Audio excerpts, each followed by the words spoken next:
राम राम सभी को। कैसे आप सभी? आई होप सभी अच्छे होंगे और आपकी प्रिपरेशन बहुत अच्छी चल रही होगी। अभी मतलब आरआरबी पीओ का, कलर का, आईबीपीएस का, सभी का मतलब एग्जाम आने वाले हैं। कैलेंडर तो जनवरी मंथ में ही रिलीज हो गया था, लेकिन डेट्स उसकी अगस्त में होती हैं। तो बहुत सारे स्टूडेंट ऐसे हैं जिनकी ग्रेजुएशन अभी कंप्लीट होगी, या फिर ये है कि ग्रेजुएशन कर ली है, उनका मतलब अभी फर्स्ट टाइम एसबीआई में आई, मतलब कोई किसी में भी आप फ्रेशर हो, मतलब अभी रिसेंटली आप एग्जाम दे रहे हो कि मतलब अभी मैं प्रिपरेशन करूँ, बैंक की प्रिपरेशन करूँ और अभी मेरा सिलेक्शन हो जाए, फर्स्ट अटेम्प्ट में सिलेक्शन हो जाए, मतलब बहुत अच्छी बात होती है कि फर्स्ट अटेम्प्ट में सिलेक्शन हो। अगर नहीं होता, लास्ट ईयर से भी आप प्रिपरेशन कर रहे हो और बहुत सारे मिस्टेक्स कर दी आपने, फिर भी आप मतलब आपका सिलेक्शन नहीं हो रहा, अभी आपको लग रहा है कि मतलब मेरी उतनी प्रिपरेशन नहीं है कि मेरा इस बार भी सिलेक्शन हो, तो मेक श्योर करें कि आप ये वीडियो ज़रूर देखें, क्योंकि जो भी आपके मिस्टेक्स हैं या फिर जो मिस्टेक मैंने की है वो आपको मैं अपने आपके साथ शेयर करूँगी। ये मैंने मिस्टेक्स की हैं जिसकी वजह से मेरा लास्ट ईयर सिलेक्शन नहीं हुआ था, लेकिन अब की बार मैंने उन पर इम्प्रूवमेंट किया, उन पर काम किया है और मेक श्योर करती हूँ कि मेरा भी आपके पास सिलेक्शन हो जाएगा और आपके साथ मैं अपनी गुड न्यूज़ जरूर शेयर करूँगी ना। तो बहुत सारे फ्रेशर का सबसे पहले होता है कि हम कितना टाइम दें, कितने टाइम पढ़ें और मतलब कितनी कंसिस्टेंसी के साथ पढ़ें, कितने दिन में सिलेक्शन हो जाएगा। लोग कितने कितने टाइम से प्रिपरेशन करते हैं, उनका सिलेक्शन नहीं होता है। तो देखो ना, सबकी अपनी अपनी सिचुएशन होती है ना। तो ये मत देखो कि उसने 5 साल से प्रिपरेशन की तब जाके उसका सिलेक्शन हुआ, किसी ने 6 महीने में सिलेक्शन ले लिया। तो अपनी अपनी एक जर्नी होती है, अपना अपना एक फेज होता है ना। सबकी अलग अलग कंडीशन होती है, सबका अलग अलग माइंड सेट होता है, सबकी अपनी फैमिली की भी अलग अलग कंडीशन होती है। कोई मतलब 1 महीने में अपना पूरा सिलेबस कवर कर लेता है, किसी को उसी को कवर करने में 6 महीने लग जाते हैं ना। तो ये मत देखो कि उसने 5 महीने में कर लिया, मैंने 1 महीने में किया है, या फिर मेरे को 1 साल लग गया। मतलब सबकी अलग अलग होती है ना। ये मत देखो कि उसने 6 महीने में कर लिया तो मैं भी 6 महीने में कर लूँ। हाँ, ट्राई जरूर करो कि मैं 6 महीने में, मतलब उसने कर लिया तो मैं क्यों नहीं कर सकता। सेल्फ डाउट में मत रखो कि मैं नहीं कर सकता। पर ये है कि उसकी फैमिली कंडीशन, आपकी फैमिली कंडीशन, उसका माइंड, आपका माइंड, और उसका बैकग्राउंड और आपका बैकग्राउंड दोनों बहुत डिफरेंट हैं। तो उस चीज़ का इफेक्ट जरूर देखने के लिए मिलेगा आपको, है ना। तो वो भी थोड़ा चीज़ देखना है। अब ये है कि हम कितने टाइम के लिए पढ़ रहे हैं ना। तो हमारे पास 4 सब्जेक्ट होते हैं ना, English, Hindi, English, math, reasoning और जीए। तो आरआरबी में 2 सब्जेक्ट मेजर आते हैं, मतलब फर्स्ट जो पेपर होता है प्रीलिम्स, उसके अंदर मैथ और रीजनिंग 2 ही आते हैं। तो अभी मतलब ज़्यादा फोकस उन्हीं पे रखो, ज़्यादा से ज़्यादा टाइम उन्हीं दो, मतलब मिनिमम मतलब 3 या 3.5 घंटे तो आपको देने ही देने हैं उसमें ना। बाकी उसमें मतलब अगर आप ज़्यादा दे पाते हो, आप ज़्यादा फ्री हो, मतलब बहुत टाइम है आपके पास है, जिसको जॉब करते हैं वो नहीं दे पाती, या हाउस वाइफ है वो नहीं दे पाती हैं, या फिर कोई भी सिचुएशन होता है आप वो नहीं दे पाते हैं ना, तो कोई इशू नहीं है। मतलब आप 3 घंटे या 3.5 घंटे जरूर से जरूर देना, इससे कम तो पॉसिबल नहीं है कि आप मतलब सिलेक्शन ले पाओगे उससे, तो ना। उसके अलावा इंग्लिश और जो है जीए वाला सेक्शन है, उसको भी अभी से रीड करना स्टार्ट करो। ये नहीं है कि आप प्रीलिम्स पहले कर रहे हो उसके बाद में मेंस का स्टार्ट कर रहे हो, तो वो पॉसिबल नहीं हो पाएगा, क्योंकि उस टाइम पे बहुत कम टाइम बचता है आपके पास, है ना। क्योंकि वो देने के बाद में ये आरआरबी पीओ का दोगे, उसके बाद आरआरबी कलर का आ जाएगा प्रीलिम्स, और उसी के साथ आरआरबी पीओ का मेंस आ जाएगा। तो दोनों को कैसे कवर करोगे? मतलब इधर से उधर हो जाएगा, समझ ही नहीं आएगा कि कौन सा पढ़े कौन सा छोड़े, प्रीलिम्स पढ़े मेंस पढ़े, कुछ समझ ही नहीं आएगा। तो दोनों को अभी से थोड़ा थोड़ा लेके चलो, दोनों मतलब सब्जेक्ट को स्किप मत करो बिल्कुल भी। थोड़ा कम पढ़ लो, मतलब 2 घंटे 2.5 घंटे इतना तक पढ़ लो, लेकिन पढ़ो जरूर उसको, है। और डेली करंट अफेयर जरूर से जरूर करो। उसके अलावा होता है कि बहुत सारे स्टूडेंट बोलते हैं कि हम मॉक टेस्ट कब से लगाना स्टार्ट करें ना। तो मॉक टेस्ट के लिए ये है कि अगर आपने 50% सिलेबस कर लिया है तो आप अभी से लगाना स्टार्ट कर दो, पर अभी सेक्शनल लगाओ सिर्फ, है ना।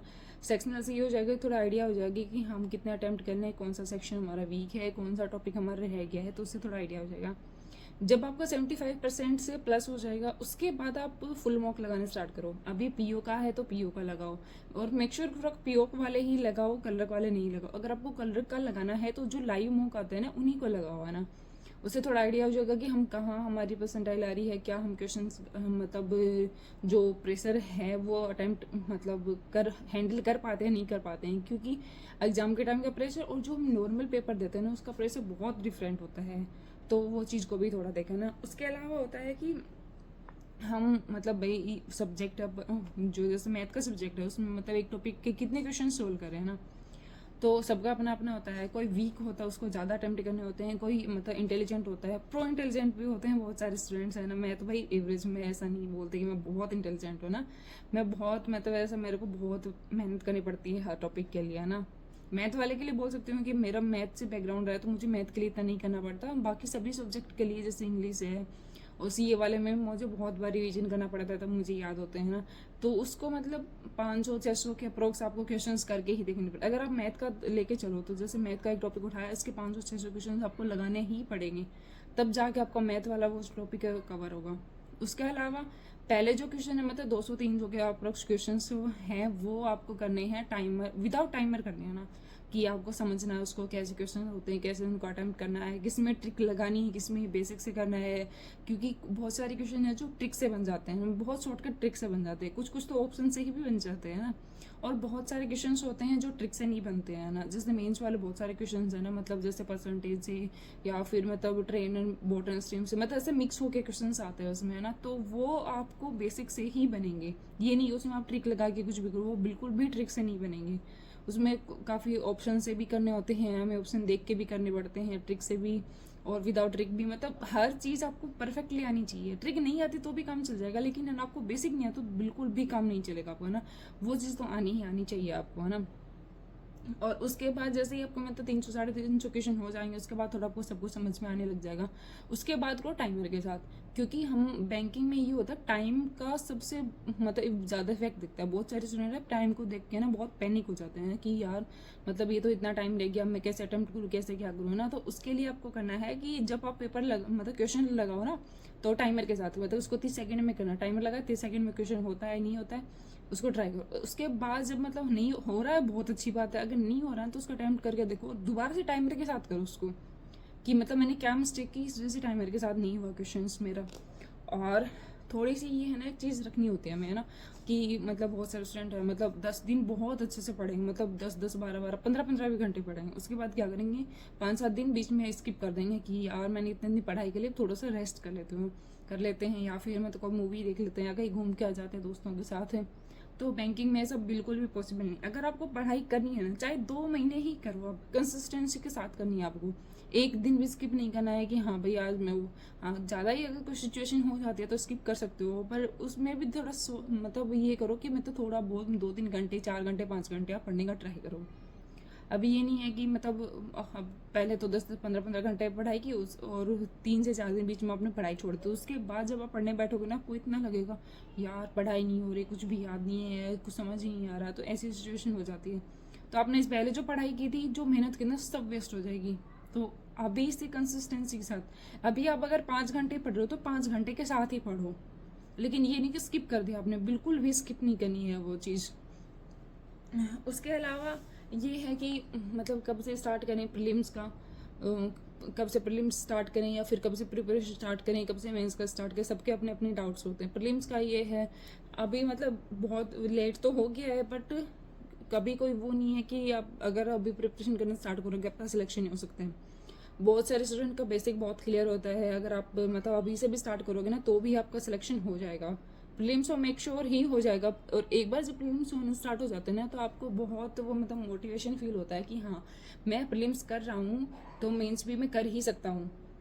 तो अभी से मतलब अभी अगर आपने प्रिपरेशन स्टार्ट नहीं किया है तो अभी से भी करना स्टार्ट करोगे तो भी आपका सिलेक्शन हो जाएगा और बहुत अच्छे से मतलब। बट उसके लिए आपको डबल इफेक्ट दिखाना पड़ेगा। जो स्टूडेंट जनवरी से प्रिपरेशन कर रहा है, कंसिस्टेंसी के साथ कर रहा है, तो उसको आपको कम्पीट करना होता है। तो आप अभी से स्टार्ट करोगे ना तो आपका सिलेक्शन होगा।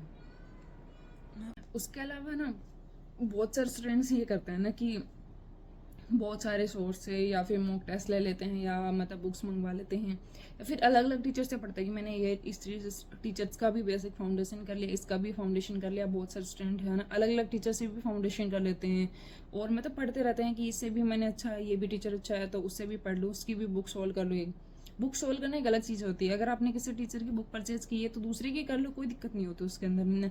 लेकिन एक टीचर से आपने फाउंडेशन कर लिया ना तो मतलब वो है कि आपके लिए वो ही फिक्स है। अगर आपको दोबारा से फाउंडेशन देखने की जरूरत पड़नी है तो उसी का ही फाउंडेशन देखो, क्योंकि आपने मतलब 60 से 70% आपको मतलब वो चीज़ समझ आ गई है और अगर आप अब दूसरे टीचर के देखोगे ना, फिर दोबारा से वही 60-70 समझ में आएगा, फिर वो तो 40% 30-40% फिर से रह गया वो तो, फिर दोबारा से फाउंडेशन करोगे। मतलब ऐसे फाउंडेशन करते रहोगे लेकिन आप वहीं अटके हो 60 से 70% पे, आपको मतलब उससे आगे बढ़ ही नहीं रहे हो।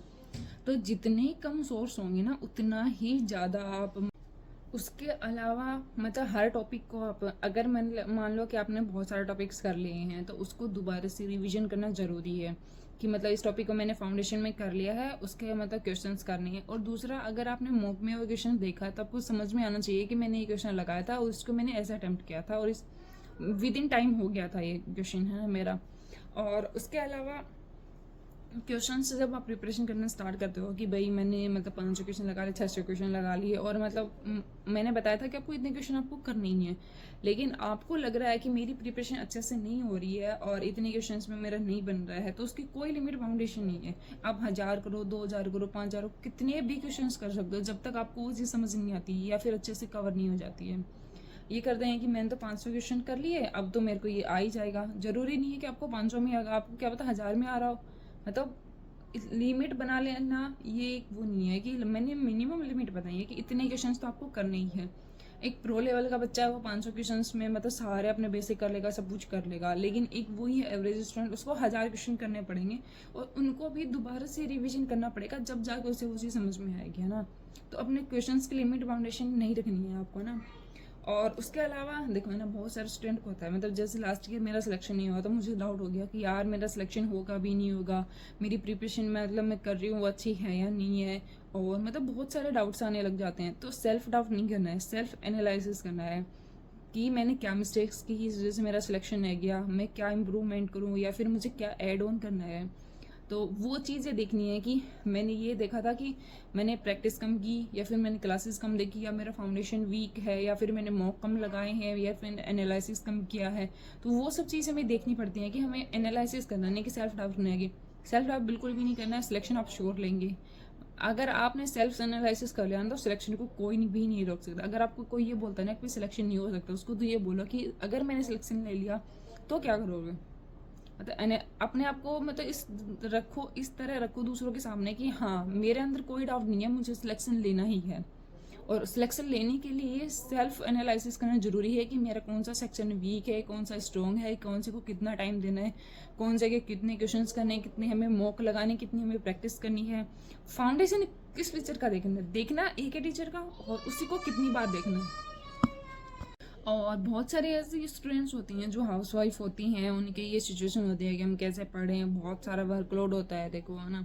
मैं भी एक हाउसवाइफ हूँ अभी फ़िलहाल, मतलब रहती तो अपने हस्बैंड के साथ हूँ लेकिन फिर भी वहाँ पे बहुत काम होते हैं कि घर का काम वगैरह सब कुछ करना होता है मुझे भी, और आप भी वही करते हैं। लेकिन मैं ये नहीं बोलती कि मतलब आपके पास काम कम होता है, सबकी अपनी अपनी होती है। किसी के पास ज़्यादा काम होता है, किसी के पास कम होता है। किसी की हेल्प करवाने के लिए उसके father in law mother in law होते हैं, हस्बैंड भी हेल्प करवा देते हैं। मेरे भी हस्बैंड बहुत हेल्प करवाते हैं और मेरी mother in law father in law भी अच्छे हैं। लेकिन ज़रूरी नहीं कि सबके ही अच्छे हों, उनको उस सिचुएशन के अकॉर्डिंग अपने आप को मतलब एक्सेप्ट करना होता है कि मतलब भाई अगर वो हेल्प नहीं करे तो मुझे खुद की हेल्प तो करनी है। जॉब लगने के बाद सिचुएशन अलग होती है, जॉब लगने के से पहले अपनी सिचुएशन अलग होती है। अगर आप अपनी सिचुएशन को मतलब इम्प्रूव करना चाहते हो ना तो उसके लिए तो आज आपको एफर्ट डालने ही पड़ेंगे। अगर वो कुछ आपको बोल रहे हैं तो इग्नोर कर दो कि हाँ भाई कोई नहीं, हमारे पेरेंट्स हैं वो हमारे लिए ही बोल रहे हैं ना, तो ये सोच के थोड़ा सा उसको इग्नोर कर दो, अपनी पढ़ाई पे कंसिस्टेंसी रखो। अगर मतलब ये है कि मतलब ज़्यादा घंटे नहीं पढ़ पाते, थोड़े घंटे पढ़ो, लेकिन जब पढ़ो ना तो ये मत सोचो कि उसने ये बोला था, ये बोला था, मेरे को ये करना था, ये हो गया, ये नहीं हुआ, वो सब एक साइड रख के उसके बाद पढ़ना स्टार्ट करो और उसके साथ अपनी प्रिपरेशन स्टार्ट करो, तो मेक श्योर आपका सिलेक्शन ज़रूर हो जाएगा। और बहुत सारे स्टूडेंट होते हैं जो जॉब के साथ भी मतलब पढ़ाई करते हैं। मैंने बहुत सारे स्टूडेंट के कमेंट देखे हैं, मतलब ये बोलते हैं कि 9 to 5 हमारी जॉब थी और उसके साथ हमने सिलेक्शन ले लिया। तो वो लोग भी तो हैंडल करते हैं ना, वर्क प्रेशर, ऑफिस का काम, वहाँ पे आना जाना सब कुछ करते हैं, फैमिली का प्रेशर भी हैंडल करते हैं, उसके बाद भी सिलेक्शन लेते हैं।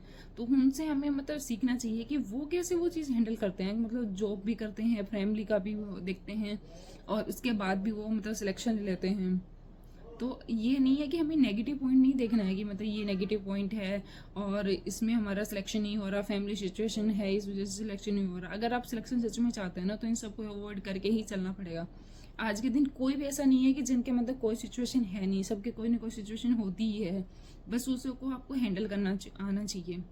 तो अगला वीडियो आप किस पे चाहते हैं, मतलब कैसा वीडियो बनाऊँ आपके लिए, तो मेरे को कमेंट करके ज़रूर